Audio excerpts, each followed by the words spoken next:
Good morning everyone. Previous class में हमने Griffith के एक्सपेरिमेंट को पढ़ा था कि उन्होंने किस प्रकार से प्रूव कर दिया कि डीएनए ही एक आनुवंशिक पदार्थ है। और इसके पहले भी हमने डीएनए के स्ट्रक्चर को एनालिसिस किया था कि डीएनए का स्ट्रक्चर किस टाइप से है। आज हमारे लिए इस टॉपिक को पढ़ना है कि क्या डीएनए एक से अधिक प्रकार के हो सकते हैं, क्या डीएनए अलग अलग प्रकार के भी हो सकते हैं। तो हाँ, डीएनए जो है वो बहुत सारे टाइप्स का होता है, जिनमें से मेनली जो वॉटसन और क्रिक ने 1953 में जो मॉडल दिया था, जिसे हमने डबल हेलिक्स मॉडल या द्विकुंडलीकृत मॉडल कहा था, वो मॉडल जो है वो बी डीएनए का था। तो आप सोच रहे होंगे बी डीएनए क्या है। तो जो डीएनए है वो कई टाइप से होता है।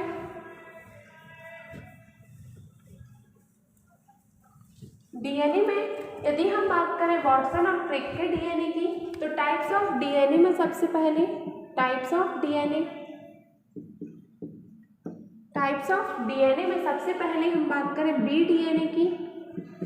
ये जो बी डीएनए है, ये बी डीएनए वॉटसन और क्रिक ने दिया था। मतलब जो हमने प्रीवियस क्लास में मॉडल पढ़ा था डीएनए का, वो मॉडल वॉटसन और क्रिक ने रिप्रेजेंट किया था। देन जो हमारा बी डीएनए होता है, इसकी क्वालिटी क्या है, तो इसमें हमारे लिए डीएनए की क्वालिटी में ये देखना है कि वो कितने बेस पेयर से मिलकर बना है, उसमें नाइट्रोजन क्षार कितने हैं, उसमें फॉस्फोरस और जो जितनी भी शुगर वगैरह है वो किस प्रकार से उनका अरेंजमेंट है, और वो द्विकुंडलित है या नहीं, और किस प्रकार से उसमें कुंडलन होगा। तो बी डीएनए जो होता है, इसमें 10 बेस पेयर होते हैं, 10 बेस पेयर होते हैं, यानी कि 10 नाइट्रोजन क्षार होते हैं।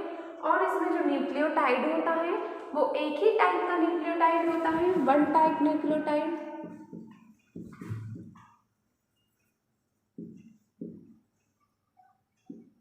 और यदि हम बात करें इसके स्ट्रक्चर की, तो ये जो है एक काल्पनिक अक्ष या इमेजिनरी एक्सिस के चारों तरफ इस प्रकार से पाया जाता है।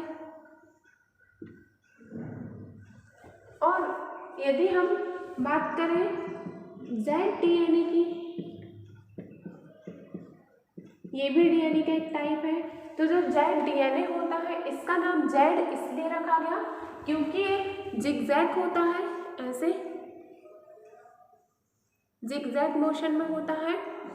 इस कारण इसे हम जेड डीएनए कहते हैं। और जेड डीएनए में जो बेस पेयर होते हैं वो 12 बेस पेयर होते हैं, 12 बेस पेयर। और जो जेड डीएनए है, इस जेड डीएनए में जो न्यूक्लियोटाइड होते हैं वो 2 टाइप्स के न्यूक्लियोटाइड होते हैं।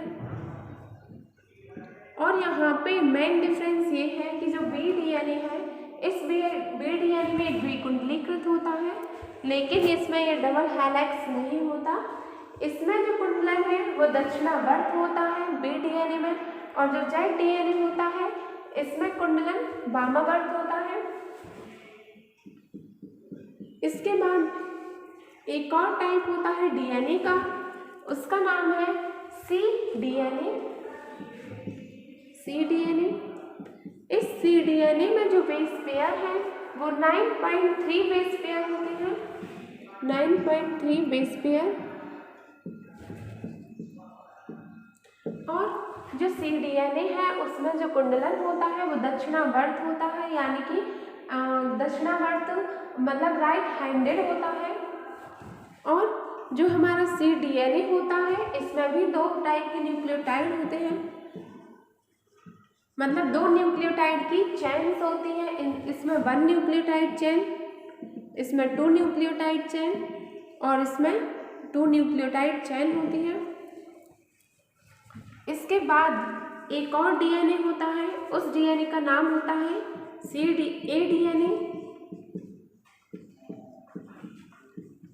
जो ए डीएनए होता है, ए डीएनए में 11 बेस पेयर पाए जाते हैं, 11 बेस पेयर ए डीएनए में, यानी कि इसमें 11 जो नाइट्रोजनी बेसिस हैं वो पाए जाते हैं, 11 बेस पेयर। और इसमें भी जो न्यूक्लियोटाइड चेन्स होती हैं वो 2 न्यूक्लियोटाइड की चेन होती हैं।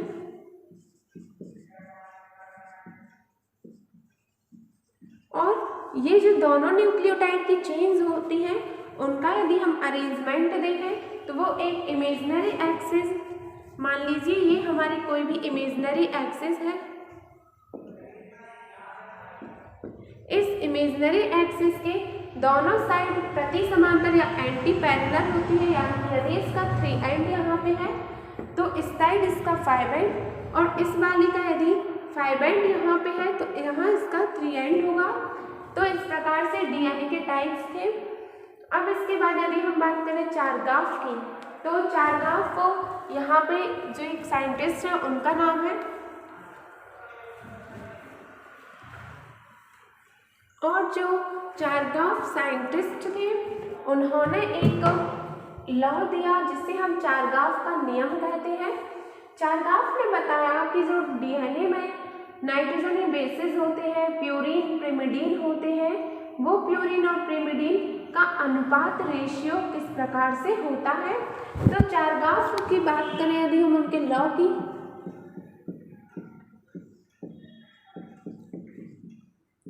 तो उन्होंने बताया कि जो प्यूरिन है, जिसे हमने डबल रिंग वाला या 2 वाला वाला कहा था, प्यूरिन डबल रिंग वाला, और पाइरिमिडीन सिंगल रिंग वाला।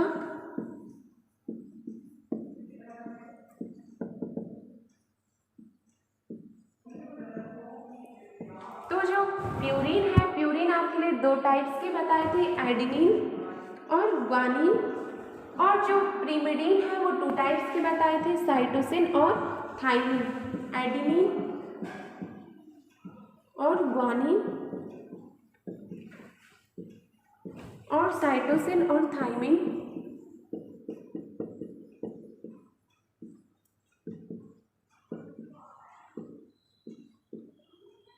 एडेनिन और ग्वानिन, साइटोसिन और थाइमिन थे।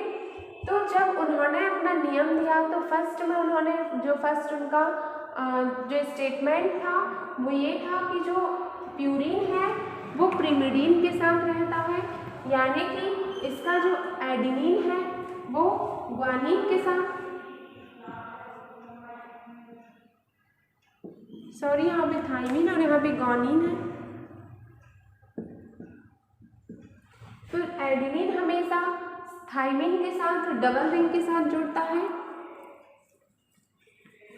एडेनिन हमेशा थाइमिन के साथ डबल हाइड्रोजन बॉन्ड के द्वारा जुड़ता है, और साइटोसिन हमेशा ग्वानिन के साथ ट्रिपल हाइड्रोजन बॉन्ड के थ्रू जुड़ता है।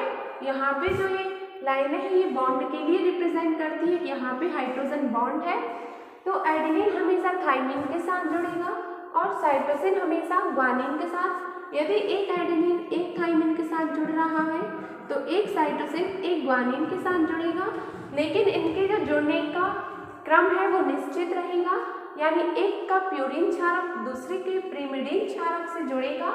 और उन्होंने बोला कि जो इनका अनुपात है, मतलब A+G का अनुपात, A+T और G+C का जो अनुपात है वो हमेशा फिक्स रहेगा, यानी जितने एडेनिन थाइमिन एक दूसरे के साथ जुड़ेंगे उतने ही नंबर्स या हम कह सकते हैं उतने ही क्वांटिटी में ग्वानिन जो है वो साइटोसिन के साथ जुड़ेगा, और इनकी जो मात्राओं का अनुपात है, रेशियो है, वो हमेशा फिक्स रहेगा, और जो नाइट्रोजनी बेसिस हैं वो भी इक्वल ही रहेंगे। और उन्होंने बोला कि ऐसा कभी भी नहीं होगा कि एडेनिन ग्वानिन के साथ या साइटोसिन थाइमिन के साथ जुड़ जाए।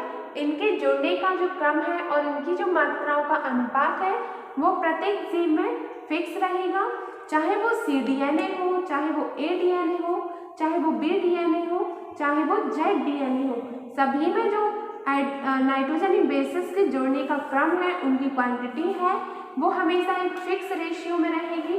ऐसा नहीं है कि A+T का अनुपात 2 रहे और G+C का अनुपात 3 रहे। यदि A+T का अनुपात 2 है तो G+C के अनुपात को 2 होना ही पड़ेगा, ये कभी भी 3 नहीं हो सकता। और यदि हम देखें यहाँ पे हम कैंसिल आउट करें तो यहाँ पे हमारे लिए आंसर में 1 मिलता है, और ये 1 जो है वो ये रिप्रेजेंट करता है कि इनका जो रेशियो था वो इक्वल था। तो इस प्रकार से चारगाफ ने बताया कि जो उनके नाइट्रोजनिक बेसिस हैं उनका अरेंजमेंट किसी डीएनए में किस टाइप से होगा, और उन्होंने ये भी फिक्स किया कि कौन किसके साथ जुड़ेगा, कौन सा प्रीमिडीन क्षारक प्यूरिन के साथ जुड़ेगा और कितने हाइड्रोजन बॉन्ड के थ्रू जुड़ेगा।